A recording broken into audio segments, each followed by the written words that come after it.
Hey, this is T-Dub. Just kind of hanging out here today and answering some mail. And I just get so much email and letters through the post now that I can barely keep up with it all. So I thought that maybe it would be helpful if I read a couple letters uh, to you, and maybe that would be helpful for you too. I'm going to leave out the real names and the the real cities and states and such. But I've got a letter here from Karen. This actually came by email. I'm going to call her Karen. Her name rhymes with that, but I'm going to call it Karen.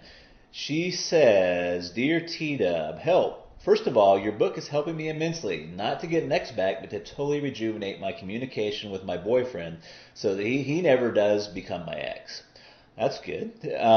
I'm dead stuck on one thing, though. You say that we train people to treat us badly, and I completely get that. You also say that we should reward good behavior, but not bad behavior. So here's my roadblock.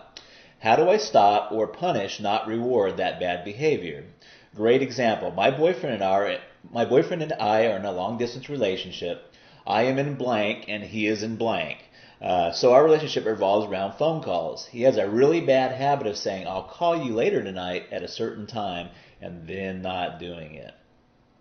Or else just not calling all day and then calling at night when we can talk longer. I love checking in just to say hello phone calls as much, if not more, than the long conversations. I know he doesn't do it because he doesn't care. He's just a guy and doesn't really think phone calls like I do, but it bothers me. I so look forward to talking to him, and then he doesn't call. I feel forgotten and neglected, like something better has come up and I got pushed aside.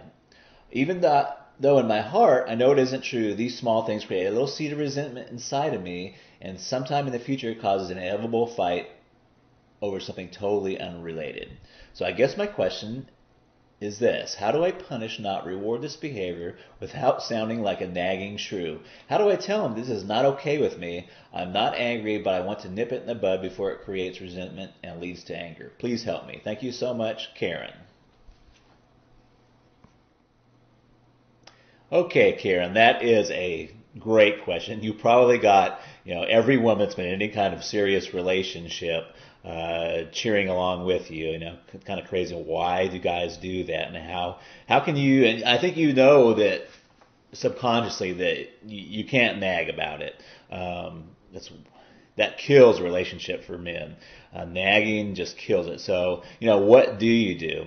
And just for you, if you're not sure what Karen was talking about, in my book, Magic of Making Up, I talk about what's called CRM, or the Conscious Retraining Method. And it's kind of tongue in cheek, but I say, how to train anyone to act the way you want them to act.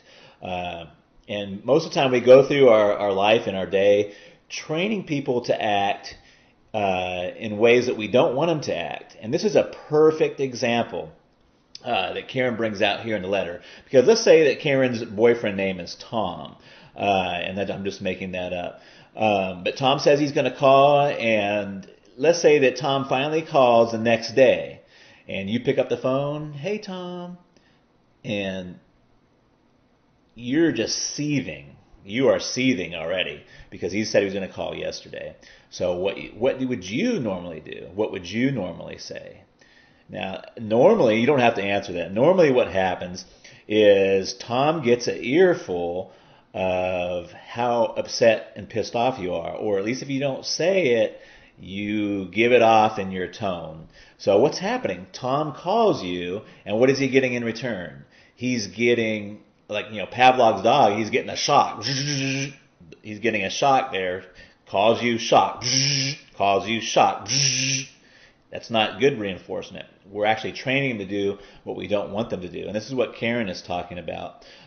So what should she do? Because, if he's calling 2 days late, you're obviously not going to be happy with him. So it's a little bit tricky.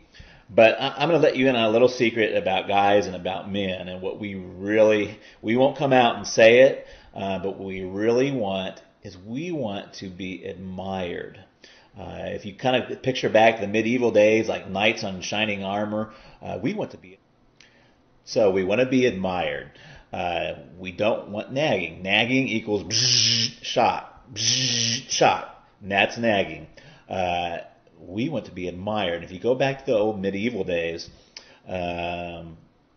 there's a great sense of honor, and men will go to their death for you if they believe that in your mind you have this big self-image or